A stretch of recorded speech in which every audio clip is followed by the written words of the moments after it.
नमस्कार. मी आरती गुप्ते. अभिवाचन आरतीचं ह्या माझ्या चॅनेलवर तुमच्या सर्वांचं खूप खूप स्वागत. आज मी तुमच्या समोर मला व्हॉट्सॲपवर आलेला एक लेख सादर करत आहे. ह्याचे लेखक अज्ञात आहेत, पण हा लेख मला इतका आवडला की तो सादर करण्याचा मोह मला टाळता नाही आला. तर मी खूप प्रयत्न केला. ज्यांना ज्यांना विचारलं त्यांनी सांगितलं की लेख हा फॉरवर्डेड आहे, त्यामुळे कोणी लिहिलेला आहे हे आम्हाला माहीत नाही. तर जर तुम्हाला आजचा लेख आवडला, व्हिडिओ आवडला, तर त्याचं सगळं श्रेय त्या अज्ञात लेखकाला. आणि जर कोणी मला सांगू शकलं की हा लेख कोणी लिहिलाय, तर मला प्रत्यक्ष त्यांना विचारायला खूप आवडेल, त्यांच्याशी बोलायला आवडेल. तर जरूर तसं कळवा जर तुम्हाला कळल्यास. आपण ऐकणार आहोत हा लेख आहे बालकवींवरचा. लेखाचं शीर्षक आहे बालकवी. त्यापूर्वी एक छोटीशी सूचना. जर लेख आवडल्यास जरूर नेहमीप्रमाणेच लाईक, शेअर, कॉमेंट आणि चॅनेलला सबस्क्राईब करा जर तुम्ही चॅनेलला नवीन असल्यास. तर ऐकूया आपण. आजचे लेखक अज्ञात आणि लेखाचं शीर्षक आहे बालकवी. 28 वर्षे वयाचा एक तरुण आपल्या धुंदीत चालला होता. जवळची वाट पकडायची म्हणून तो रेल्वेचे रूळ ओलांडून जाणाऱ्या छोट्या पायवाटेने निघाला. 2 रूळ एकत्र येऊन पुढे जाणाऱ्या ठिकाणी तो उभा होता. तेवढ्यात त्याला मालगाडीची शिट्टी ऐकू आली. ही गाडी दुसऱ्या रुळावरून जाईल असा अंदाज होता, पण ती नेमकी तो चालला होता त्याच रुळावर आली. घाईघाईत रूळ ओलांडताना त्याची चप्पल तारेत अडकली. ती सोडवण्यासाठी तो खाली झुकला. तोपर्यंत मालगाडी त्याच्या देहाचे तुकडे तुकडे करून निघून गेली. ही दुःखद घटना 5 मे 1918 ची आहे. एरवी ही घटना पोलिसांच्या नोंदीमध्ये अपघात म्हणून जमा झाली असती. पण हा तरुण म्हणजे कोणी सामान्य इसम नव्हता. तर मराठी कवितेमध्ये बालकवी म्हणून अजरामर ठरलेल्या त्र्यंबक बापूजी ठोंबरे यांची ही गोष्ट आहे. जळगाव जिल्ह्यातील भादली या रेल्वे स्टेशनवर हा अपघात घडला. किती जणांना आठवण आहे बरं या कवीची?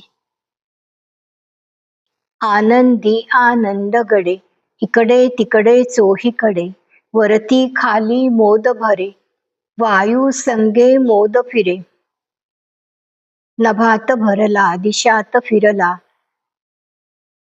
जगात उरला, मोद विहरतो चोहीकडे, आनंदी आनंद गडे. अशी अतिशय सुंदर आनंदावरची कविता लिहिली. त्यांची आठवण हा जागतिक हास्य दिवस साजरा करणाऱ्यांना होणार नाही. आनंदाचं तत्वज्ञान हे अतिशय साध्या सोप्या भाषेत लिहिणारा हा कवी, ज्यांनी आनंदाची केलेली व्याख्या किती साधी, सोपी आणि मार्मिक आहे. स्वार्थाच्या बाजारात किती पामरे रडतात, त्यांना मोद कसा मिळतो, सोडून तो स्वार्था जातो. द्वेष संपला, मत्सर गेला, आता उरला, इकडे तिकडे चोहीकडे, आनंदी आनंद गडे. बालकवींचा जन्म हा 13 ऑगस्ट 1890 रोजी धरणगाव, जिल्हा जळगाव इथे झाला. केवळ 28 वर्षाचं आयुष्य लाभलेल्या ह्या कवीने अतिशय मोजक्या पण अत्यंत नितांत सुंदर आणि नितळ भावना व्यक्त करणाऱ्या कविता लिहून आपल्या मराठी वाचकांवर मोठं गारुड करून ठेवलेलं आहे. श्रावण मासी हर्ष मानसी हिरवळ दाटे चोहीकडे, क्षणात येती सरसर शिरवे, क्षणात फिरून येऊन पडे. किंवा हिरवे हिरवे गार गालीचे तृणित हरित तृणाच्या मखमालीचे, त्या सुंदर मखमालीवरती फुलराणी ही खेळत होती. यासारखी अतिशय गोड रचना असो, आपल्या साध्या सुंदर शब्दकळ्यांनी बालकवी वाचकांच्या मनामध्ये घर करून राहतात. तशा सुंदर साध्या गोड कविता लिहिणाऱ्याला आपण विसरून जातो. त्यांच्या जयंत्या पुण्यतिथ्या आमच्या लक्षात देखील राहत नाही. गावोगावच्या साहित्य संस्था या कित्येक उपक्रम सतत करत असतात. तेव्हा ज्यांची जन्मशताब्दी होऊन गेलेली आहे अशा मराठी कवींवर काहीतरी कार्यक्रम करावे असं का बरं कोणाच्या मनात येत नाही? एक साहित्य संमेलन हे केवळ शताब्दी साहित्य संमेलन असं म्हणून का नाही बरं साजरं करता येणार? केशवसूत, बालकवी ह्यांच्यापासून ते कुसुमाग्रज, मर्ढेकर, अनिल, इंदिरा संत, नाग देशपांडे, बाभ बोरकर, वाराकांत, ग ल ठोकळ, ग ह पाटील अशी कितीतरी नावं आहेत, 100 पार केल्यावरही टिकून राहिलेली. त्यांची आठवण न काढणे हा अगदी आपलाच करंटेपणा आहे. या जुन्या कवींची आठवण का काढायची? कोणाला वाटेल कशाला हे सगळं उकरून काढायचं. पण जर जुनी कविता आपण विसरलो तर मग पुढच्या कवितेची वाटचाल ही सोपी राहत नाही. बा भ बोरकर लिहून जातात, तू नसताना ह्या जागेवर चिमणी देखील नच फिरके. तू नसताना ह्या जागेवर चिमणी देखील नच फिरके. कसे अचानक झाले मजला, जग सगळे परके परके, जग सगळे परके परके. आणि 50-60 वर्ष उलटल्यावर संदीप खरे सारखा आजचा कवी लिहितो, नसतेस घरी तू जेव्हा जीव तुटका तुटका होतो. जगण्याचे तुटती धागे संसार फाटका होतो. जगण्याचे तुटती धागे संसार फाटका होतो. आजचा कवी हा काळाच्या किती मागे किंवा पुढे आहे हे समजण्यासाठी जुने कवी वाचावे लागतात. त्यांची कविता समजून घ्यावी लागते. जी कविता काळावर टिकली आहे निदान तेवढी तरी कविता आपण वाचणार की नाही? आणि ती नाही वाचली तर मग मराठी कवितेचंच नुकसान होतं ना.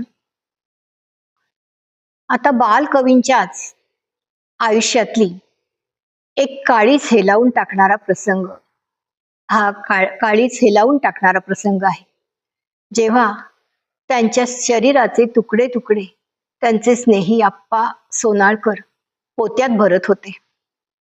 त्यांच्या डोळ्यातून अश्रू खळाखळा वाहत होते.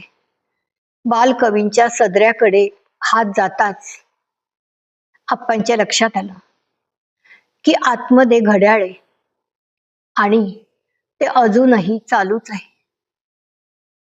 बालकवींची एक अप्रकाशित कविता आहे, घड्याळातला चिमणा काटा टिकटिक बोलत गोल फिरे. घड्याळातला चिमणा काटा टिकटिक बोलत गोल फिरे. हे धडधडते काळीज उडते विचित्र चंचल चक्र खरे. घड्याळातला चिमणा काटा त्याच घरावर पुन्हा पुन्हा किती हौसेने उडत चालला. स्वल्प खिन्नता नसे मना. काळावर इतकी सुंदर कविता लिहिणारा हा कवी आपण कशासाठी जातीपातीच्या चौकटीत नफा नुकसानीच्या हिशोबात मोजायचा? 100 वर्षापूर्वी होऊन गेलेला हा कवी आनंदाचे उत्साहाचे कारंजे आपल्या पुढे कवितेमध्ये देऊन ठेवून गेलेला आहे. त्याच्या डोळ्यापुढचे त्याच्या स्वप्नातले जग कसे होते? सूर्य किरण सोनेरी हे कौमुदीही हसते आहे. खुलली संध्या प्रेमाने आनंदे गाते गाणे. मेघ रंगले चित्त दंगले गान स्फुरले. इकडे तिकडे चोहीकडे आनंदी आनंद गडे. विनम्र अभिवादन. धन्यवाद.